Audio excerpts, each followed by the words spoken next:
चालाक बीवी। श्याम और राधा रायगढ़ गांव में रहते हैं। वैसे तो उनके अपने घर में ही 2 वक्त का खाना पूरा नहीं पड़ता, लेकिन फिर भी श्याम हर रोज किसी न किसी नए मेहमान को दोपहर के खाने पर घर ले आता है। एक दिन राधा कहती है, ये क्या है जी, जब आपको पता है कि हमारे पास अपना पेट भरने तक का खाना पूरा नहीं होता, फिर क्यों रोज किसी न किसी नए मेहमान को घर लेकर आ जाते हो? ऐसे तो जिंदगी जीना मुश्किल हो जाएगा। मेहमानों को खिलाना पुण्य का काम होता है, इससे भगवान खुश होते हैं।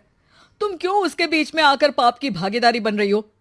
दोबारा मेरे सामने ऐसी बात मत करना, समझी? इसी तरह राधा बहुत बार श्याम को समझाने की कोशिश करती है, पर वो हर बार एक ही बात बोलकर उसे चुप करा देता है। इन्हें समझाना तो बेकार है। मुझे ही कोई ऐसी तरकीब सोचनी होगी जिससे मेहमान अपने आप ही यहां आना बंद कर दे। राधा तरकीब सोचने में लग जाती है और इसी तरह कुछ दिन बीत जाते हैं। एक सुबह श्याम बिना कुछ बताए जल्दी घर से निकल जाता है और राधा अपने काम में लग जाती है। कुछ घंटों बाद श्याम अपने एक दोस्त के साथ घर वापस आता है। सुनो राधा, आज दोपहर के लिए 3 मेहमानों का खाना बनाकर रखना, और याद रखना उनकी खातिर में कोई कमी ना हो। श्याम की बात पर राधा हैरानी से उसकी तरफ देखने लगती है, लेकिन दोस्त के साथ होने की वजह से कुछ बोल नहीं पाती। घर में तो ठीक तरह से 2 लोगों के खाने लायक तक दाल चावल नहीं है, और इन्हें मेहमान बुलाने हैं। बस अपना अपना बोलते हैं, दूसरे की तो कभी सुननी ही नहीं है। क्या करूं मैं? राधा क्या करूं क्या नहीं की उलझन में फंसी ही होती है कि उसके दिमाग में एक तरकीब आती है, जिस पर वो श्याम और उसके दोस्त के घर से बाहर जाते ही रसोई में से सिलबट्टा निकाल कर लाती है। अब मुझे मेरे ये साथी ही इस मुश्किल से बाहर निकालेंगे। राधा सिलबट्टे पर रोली, चावल और हल्दी डालकर उसे मेहमानों के बैठने की जगह पर ले जाकर रख देती है। कुछ ही देर में वो तीनों मेहमान भी घर पहुंच जाते हैं। आइए जी, पधारिए, हमें आपका ही इंतजार था। जी शुक्रिया। श्याम भाई कहाँ हैं? वो ना बस आते ही होंगे, तब तक आप बैठिए ना।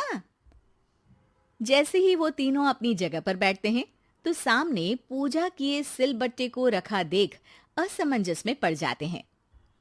और बहन, ये सिलबट्टे की पूजा कर इसे यहाँ क्यों रखा है? क्या ये आपके यहाँ का कोई रिवाज है? अरे नहीं नहीं, वो तो मेरे पति की मन्नत है, इसलिए पूजा की है। हैं? सिलबट्टे पर कैसी मन्नत? मेरे पति ने मन्नत ली है कि वो अपने मेहमानों को खाना परोसने से पहले इस सिलबट्टे से 3 बार उनके सिर पर मारेंगे। राधा की ये बात सुन तीनों मेहमानों के चेहरों की हवाइयां उड़ जाती है, जिसे देख राधा मन ही मन हंसती हुई उन्हें दिलासा देते हुए कहती है, अरे आप लोग फिक्र मत कीजिए, ज्यादा तेज नहीं मारेंगे, बस 3 बार जरा सी थपकी। और ये सुनते ही तीनों मेहमान डर से कांपते हुए तुरंत अपनी जगह से उठ खड़े होते हैं। अरे अरे, आप सब उठ क्यों गए? मेरे पति बस आते ही होंगे, फिर सब साथ में खाना खाइएगा। अरे जी नहीं, हमें कुछ नहीं खाना। ये कहकर तीनों मेहमान बिना एक पल की और देरी किए घर से बाहर भाग जाते हैं, जिन्हें जाते हुए घर के अंदर आता श्याम देख लेता है। अरे वाह राधा, उन तीनों मेहमानों ने तो बड़ी जल्दी खाना खा लिया। नहीं ना, बिना खाए ही चले गए। अरे वो क्यों? क्योंकि वो खाने से पहले मुझसे ये सिलबट्टा मांग रहे थे, तो मैंने बोल दिया कि मेरी माँ ने दिया है, मैं नहीं दे सकती। बस फिर वैसे ही चले गए। राधा की बात सुन श्याम गुस्से से लाल होकर उस पर चिल्लाने लगता है। तुम पागल हो क्या? मेहमान को नाराज कर दिया। मेहमान जो मांगे उन्हें वो देना हमारा फर्ज है। इतनी सी बात तुम्हें कब समझ में आएगी? मैं अभी उन्हें ये सिलबट्टा देकर वापस घर में ले आता हूं, तुम खाना तैयार रखना। अब श्याम सिलबट्टा उठाए घर से बाहर निकल जाता है और मेहमानों को ढूंढना शुरू कर देता है, जो उसे पास में ही एक पेड़ के नीचे बैठे दिखते हैं। श्याम उनके पास पहुंचने ही वाला होता है कि वो उसे सिलबट्टे के साथ आता देख दोबारा भागना शुरू कर देते हैं, जिस पर श्याम भी उनके पीछे भागने लगता है। अरे रुको, मैं आप लोगों को ये देना चाहता हूं। अरे आप लोग रुको तो सही। अरे भाई, ये तो हाथ धोकर पीछे पड़ गया है। अरे जुबान कम और पैर तेज चलाओ।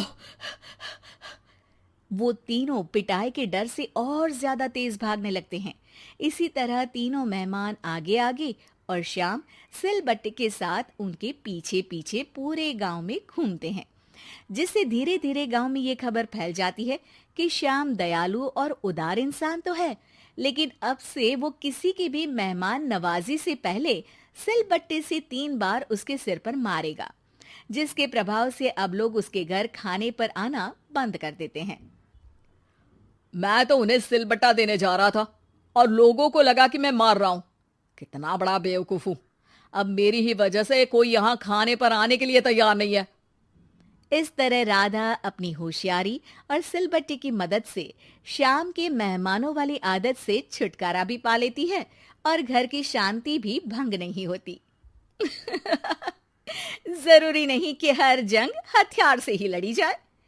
कुछ के लिए सिर्फ दिमागी चाल ही काफी होती है, और अगर शांति के साथ अच्छे से दिमाग लगाकर सोचा जाए तो मुश्किल से मुश्किल समस्या का समाधान मिल ही जाता है।